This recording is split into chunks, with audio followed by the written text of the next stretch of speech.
प्रिय नमस्कार छात्रों, मैं रंजित कुमार आप लोगों को अपने YouTube चैनल में स्वागत करता हूं। मैं इससे यह दूसरा वीडियो है।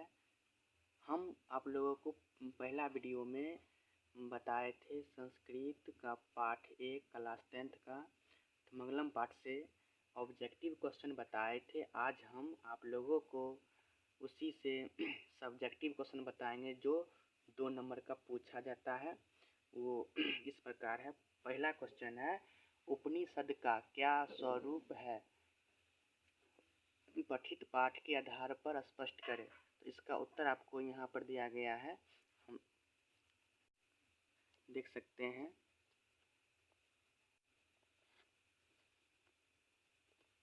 आप लोग को नहीं दिखाई दे रहा होगा तो मैं आपको बताता हूँ, पढ़ के बता देता हूँ। इसका उत्तर होगा उपनिषद वैदिक वाङ्मय का अभिन्न अंग है। इसमें दर्शन शास्त्र सिद्धांतों का प्रतिपादन किया गया है। सर्वत्र परम पुरुष परमात्मा का गुणतम किया गया है। परमात्मा के द्वारा ही यह संसार व्याप्त और अनुशासित है। ठीक है, तो इसका इतना उत्तर आप लोग लिखिएगा, आप लोग को 2 नंबर मिल जाएगा। अगला क्वेश्चन है, आत्मा का स्वरूप क्या है? पठित पाठ के आधार पर स्पष्ट करें। नहीं, तो इसका उत्तर आप लोगों को यहाँ दिया गया है ऊपर में। कठोपनिषद में आत्मा के स्वरूप का बड़ा ही अपूर्ण विशेषण किया गया है। आत्मा मनुष्य की हृदय रूपी गुफा में अवस्थित है। यह अणु से भी सूक्ष्म है। यह महान से भी महान है। इसका रहस्य समझने वाला सत्य का अन्वेषण करता है, वह शोक रहित होता है। ठीक है, तो इस 2 नंबर का उत्तर इतना ही है। इतना ही में आप लोग को 2 नंबर मिल जाएगा।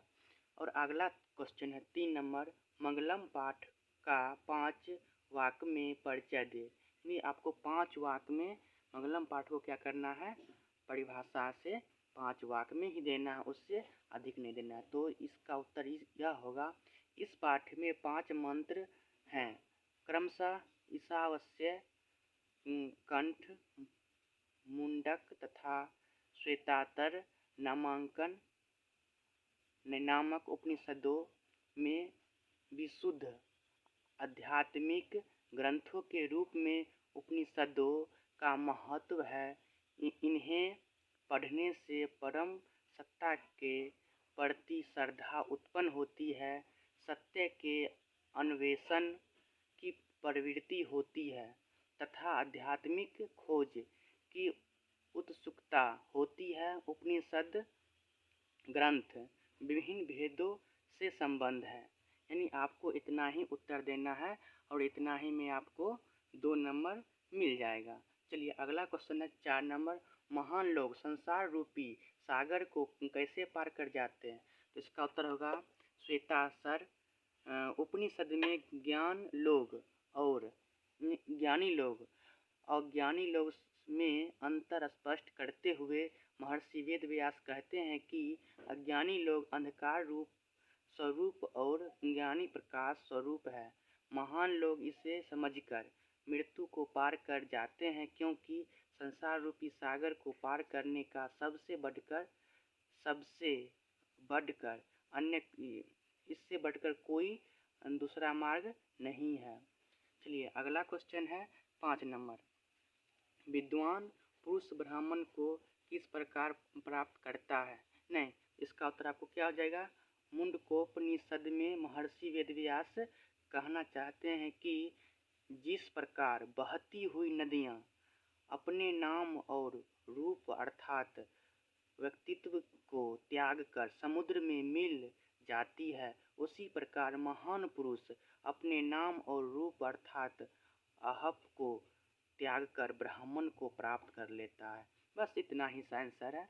अगला क्वेश्चन है 6 नंबर, मंगलम पाठ के आधार पर सत्य की महत्ता का प्रकाश डाले। यानी मंगलम पाठ में सत्य क्या सत्य है उस पर हमको प्रकाश डालना है।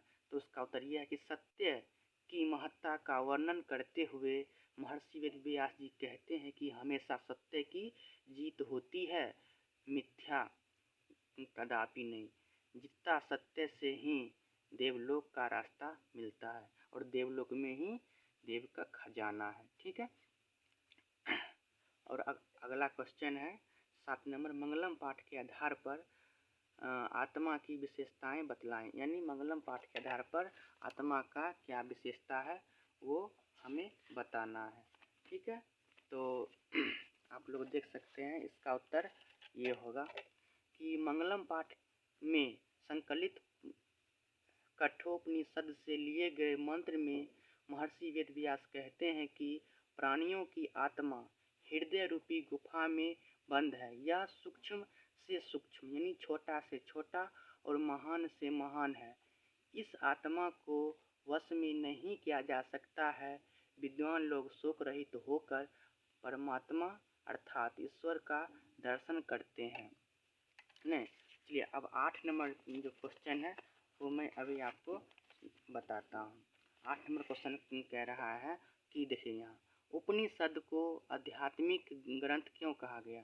इसका उत्तर होगा आपको, उपनिषद एक आध्यात्मिक ग्रंथ है क्योंकि यह आत्मा और परमात्मा के संबंध के बारे में विस्तृत व्याख्या करता है। परमात्मा संपूर्ण संसार में शांति स्थापित करते हैं। सभी तपस्वियों का परम लक्ष्य परमात्मा को प्राप्त करना ही होता। यही 8 क्वेश्चन है लघु उत्तरीय। इतना ही से पहला वीडियो मैंने बनाया था ऑब्जेक्टिव का, 19 ऑब्जेक्टिव था। इस पार्ट से इतना ही पूछा जाएगा और 8 है सब्जेक्टिव 2 नंबर का। यही 8 क्वेश्चन से आप लोगों को पूछा जाएगा, इससे अलग नहीं पूछा जाएगा। इसीलिए आप लोग इतना ही याद करें और आपको इतना ही में सफलता मिलेगा। धन्यवाद। आप लोग को यह मेरा वीडियो अच्छा लगा हो तो सब्सक्राइब करें और शेयर करें और लास्ट में बेल आइकन दबाना ना भूलें।